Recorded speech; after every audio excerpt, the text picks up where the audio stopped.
Hola, buenas noches. Hay algo que tienen en común los grandes líderes, los grandes estadistas y aquellos que no lo son ni lo serán.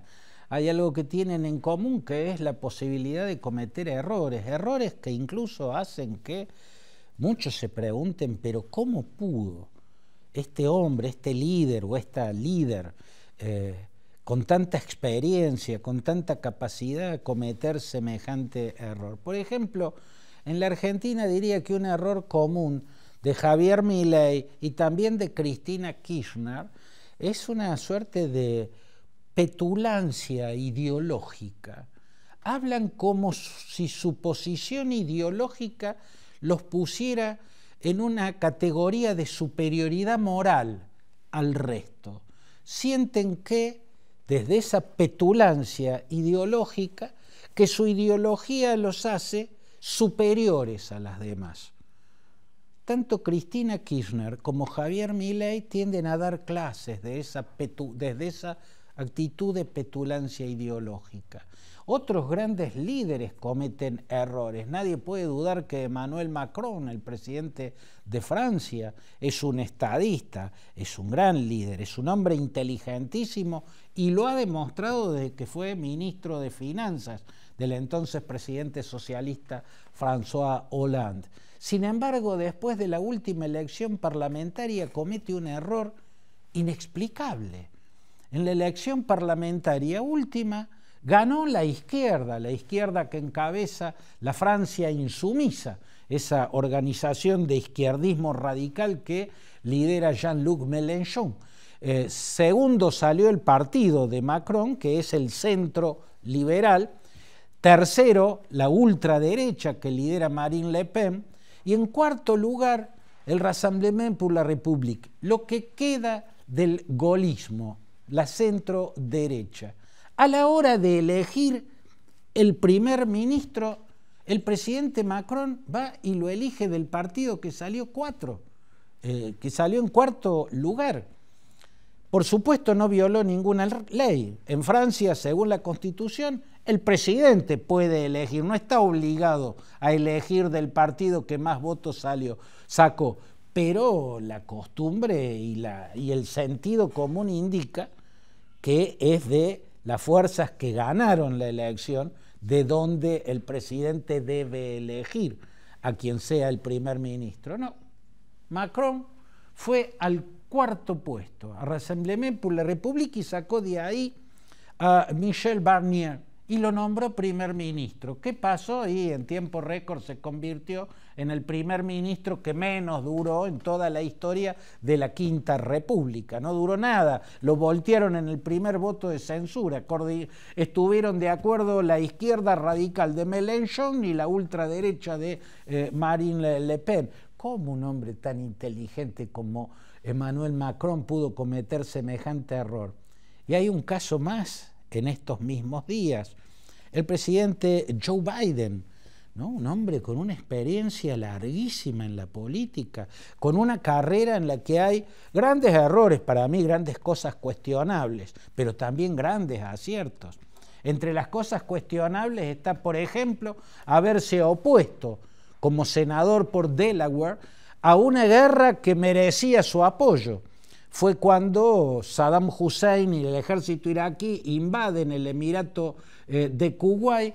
Entonces el presidente norteamericano, que en ese momento era Bush padre, George Herbert Walker Bush, le encomienda al general Colin Powell, la máxima autoridad militar, que organice una coalición militar y vaya a la guerra si Saddam Hussein no retira el ejército iraquí del Emirato invadido de Kuwait. Bueno, el general Colin Powell arma en tiempo récord una coalición, lo manda el general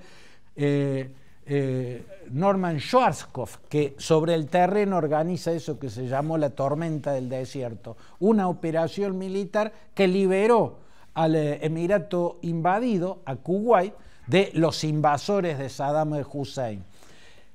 A esa guerra, que era justificable totalmente porque Irak había invadido al país vecino para quedarse con su petróleo, a esa guerra la desaprobó. Y después a la guerra de Bush hijo, cuando, empujado por su vicepresidente Dick Cheney, por Donald Rumsfeld, el lunático que era el secretario de Estado y el secretario de Defensa, perdón, y después por Paul Wolfowitz, más fanático todavía, invadieron Kuwait con una mentira, porque no tenía las armas de destrucción masiva que decía el gobierno norteamericano que todavía había conservado Saddam Hussein, porque no tenía nada que ver Saddam Hussein con Al-Qaeda. Al-Qaeda era enemiga de Saddam Hussein. A esa guerra la aprobó. Pero bueno, más allá de esos errores, también tuvo muchos aciertos.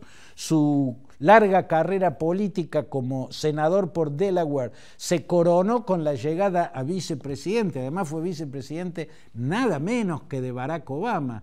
Y el premio máximo fue obtener la presidencia, que se obtuvo a través de un gran mérito, haber sacado del poder a Donald Trump. Todo eso se perdió por un error inaceptable, ¿no? O una cadena de errores inaceptables. El gobierno, en general, creo que ha sido bueno, el gobierno de Joe Biden. Económicamente ha sido bueno, pero comete el inmenso error de tratar de ser reelecto cuando la edad y las fragilidades, ya sobre todo en cuanto a su lucidez, empezaban a mostrar lagunas muy, muy grandes. Entonces hizo una fallida candidatura presidencial.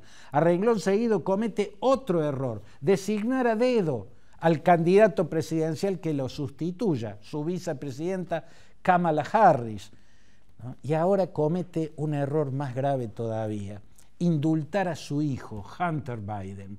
Su hijo ha vivido a la deriva, tiene adicción al crack, tiene adicción al alcohol, tiene adicción a la cocaína y cometió un delito, que no es un crimen gravísimo, pero es un delito al fin. Haber mentido en la declaración jurada sobre su adicción a las drogas, negó la adicción a las drogas para adquirir un arma de fuego. Bueno, eso es un delito y puede llevar un par de años de prisión. Biden lo indultó. Y eso fue un error gigante. El indulto está en la Constitución del Estado, de los Estados Unidos, el artículo 2 de la Constitución faculta a indultar o a conmutar penas. La diferencia es que conmutar penas recorta o elimina la pena, pero no la condena, mientras que el indulto elimina pena y condena, le restablece todos los derechos al reo. Bueno, lo indultó, cuando en todo caso, en última instancia, por ser su hijo, podría haberlo conmutado la pena en lugar de indultarlo. Todos los presidentes han usado la facultad del indulto. El primero fue el primer presidente norteamericano, George Washington, que indultó a los agricultores que se levantaron en una protesta muy violenta contra un impuesto que los perjudicaba en el estado de Pensilvania. Y después todos los demás. Hubo casos que políticamente se entendía. Andrew Johnson, después de la Guerra de Secesión en la segunda mitad del siglo XIX, indulta a los líderes confederados para cerrar la herida que había dejado esa guerra entre el norte y el sur. Jimmy Carter indultó a los que desertaron para no ir a la guerra de Vietnam. En fin, todos indultaron. Lo imperdonable hubiera sido el peor, el más absurdo de todos los indultos, el que estuvo pensando Trump. No lo cometió, pero lo pensó y lo estudió. Indultarse a sí mismo como presidente. No lo hizo. Y viene Biden y cierra su carrera política indultando a un hijo que no merecía ese indulto. Un error de esos que hace que uno diga, pero ¿cómo pudo este líder, este estadista, con toda su experiencia, cometer semejante error?